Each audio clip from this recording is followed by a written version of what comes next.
Number 18, that is thermogravimetric analysis, and which will be studying in detail. Thermogravimetric analysis is the most widely used thermal method which is based on the measurement of mass loss of material as a function of temperature. In thermogravimetry, a continuous graph of mass change against the temperature is obtained when a substance is heated at a uniform rate or kept at constant temperature. A plot of mass change versus temperature is referred to as thermogravimetric curve. For a TG curve, we generally plot mass m decreasing downwards on a y-axis coordinate ordinate and temperature T increasing on the right to the x-axis abscissa as illustrated in figure.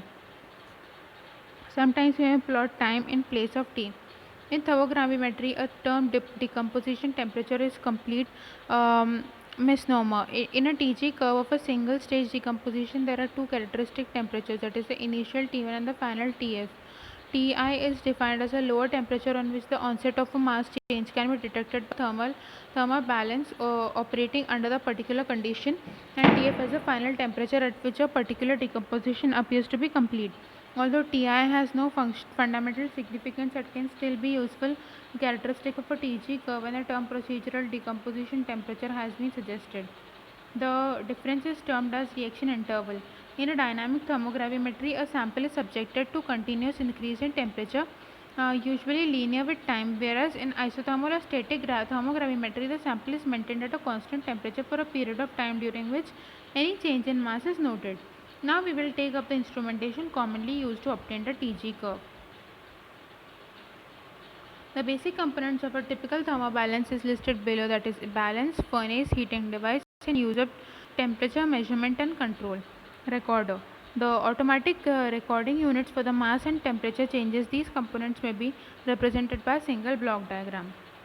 So there's a furnace, and there's a furnace programmer which is attached to a recorder and balance control, and they are mutually attached to a recording balance.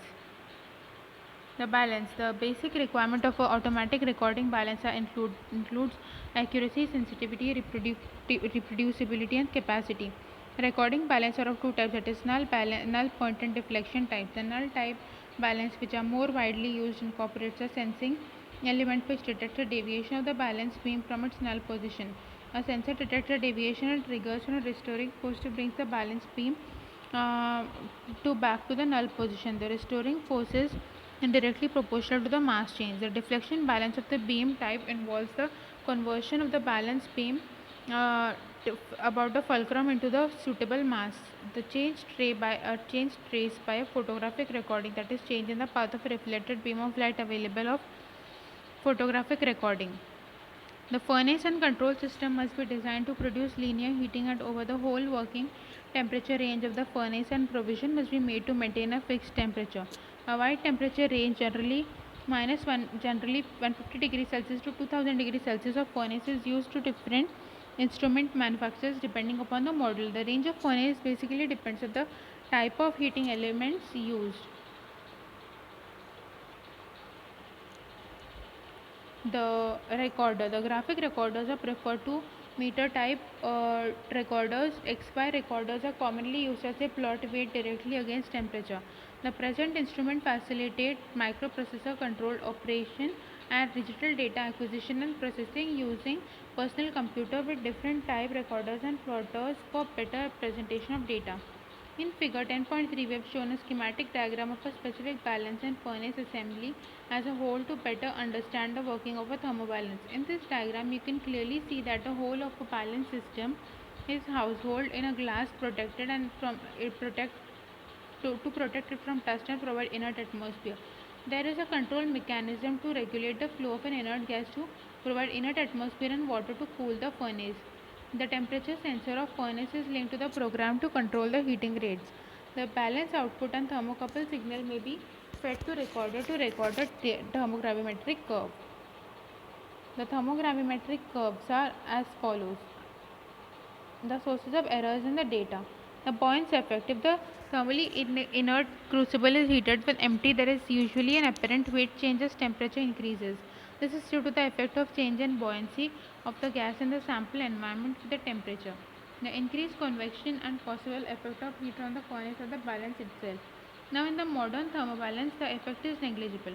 However, if necessary, a blank run with empty crucible can be performed over the appropriate temperature range.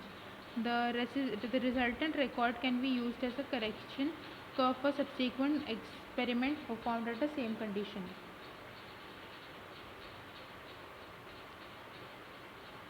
Interpretation of TG curves. The thermogravimetric curves of pure compound are characteristic of that compound. Using thermogravimetric curve, we can relate the mass changes in the stoichiometry involved. This can often lead us to directly the quantitative analysis of the samples whose quantitative composition is known.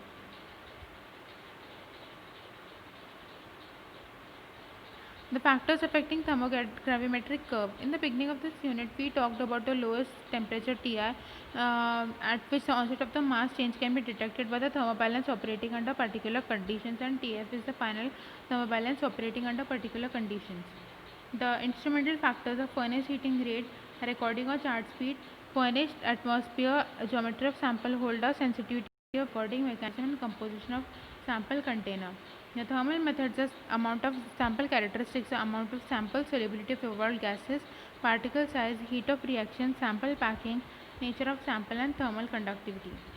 The furnace heating rates. At a given temperature, the degree of composition is greater, the slower the heating rate, and thus is followed the shape of the thermogravimetric curve. It can be influenced by the heating rate.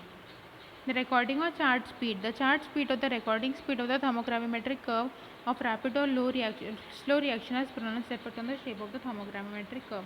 The furnace atmosphere. The effect of the atmosphere on the thermogravimetric curve depends on the type of the reaction and nature of the decomposition of the product. The sample holder range from the flat plates to deep crucibles of various capacities. The shape of the thermogravimetric curve will vary as the sample will not be heated in identical conditions. Effect of sample particle size. The particle size will cause a change in the diffusion of the evolved gases, which will alter the reaction rate and hence the curve shapes. The smaller the particle size, the greater the extent of the decomposition at any given temperature. The application of thermogravimetric analysis. Purity and thermal stability, solid state reactions, decomposition of inorganic and organic compounds, determining the composition of the mixture, corrosion of metals in various atmosphere, pyrolysis of coal, oxidative reductive stability, determination of moisture and volatile ash contents, dissolution, sublimation, vaporization and sorption, desorption and chemisorption.